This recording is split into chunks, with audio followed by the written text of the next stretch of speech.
ketika kita lagi umroh atau lagi traveling ke negara yang mayoritas bermadzhab Hanafi seperti India atau Turki, kadang kita melihat perempuan lagi sholat namun kakinya kelihatan.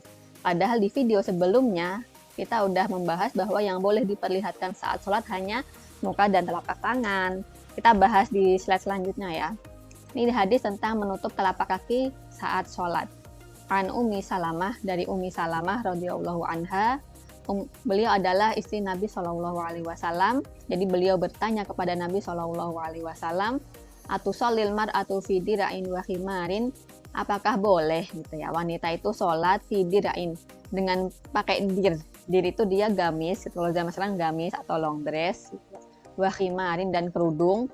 Laisa 'alaiha izar, dan dia tidak memakai izar atau sarung bawahan gitu ya. Maka Nabi Shallallahu Alaihi Wasallam menjawab, idza kana dir usabiron, jadi kalau gamisnya itu panjang, yughati dhuhura qadamaiha, dan dia menutup punggung kedua kakinya, maka itu boleh digunakan untuk sholat. Dan kita tahu bahwa gamis wanita pada zaman dulu dia panjang melebihi kaki, jadi mungkin lebih kaki. Kalau sekarang kita nyebutnya sampai nyapu jalan gitu, sampai kelengsreh nyapu jalan.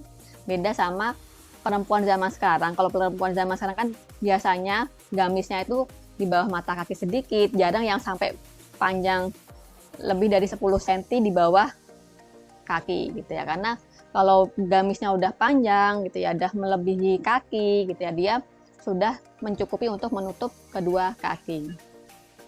Sekarang kita lihat dari Al-Mawsu'atul Fiqhiyatil Kuwaitiyah. Jadi ensiklopedi fikih Kuwait. Wa ammal qadamani fahuma aurah. Adapun kedua telapak kaki maka termasuk aurat. Indal Maliki ya, menurut Maliki, menurut madhab Maliki, wa Syafi'iyah ghairul Muzani, dan madhab Syafi'i kecuali Imam Al-Muzani. Wa huwal madhabu indal Hanabilah. Dan ini juga pendapat dari madhab Hambali, wa huwa ra'yun ba'dil Hanafiyah, dan ini juga pendapat sebagian dari ulama madhab Hanafi. Adapun wal mu'tamad, adapun yang kuat indal Hanafiyah dari madhab Hanafi, annahuma laysata bi'aurah. Jadi kedua kaki itu, kedua telapak kaki itu dia bukan termasuk aurat. Wa huwa ra'yul Muzani minasyafi'iyah. Dan ini juga pendapat dari Imam Muzani dari madhab Syafi'i, wa Syekh Taqiyuddin Ibnu Taimiyah, dan juga Imam Syekh Taqiyuddin Ibnu Taimiyah. Selanjutnya kita lihat Al-Majmu'ul Fatawa. Ibnu Taimiyah menyebutkan, wa amma satru dzalika fi sholati fala yajibu bittifaqil muslimin.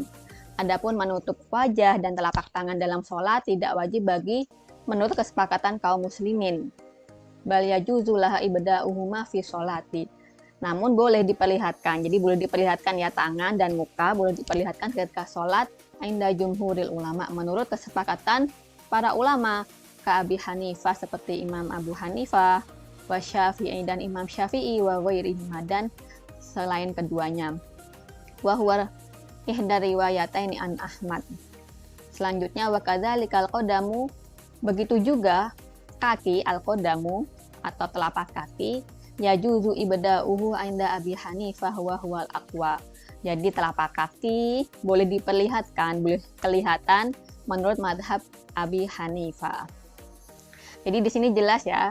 Jadi kalau dalam madhab Hanafi, kaki atau telapak kaki boleh diperlihatkan ketika sedang sholat.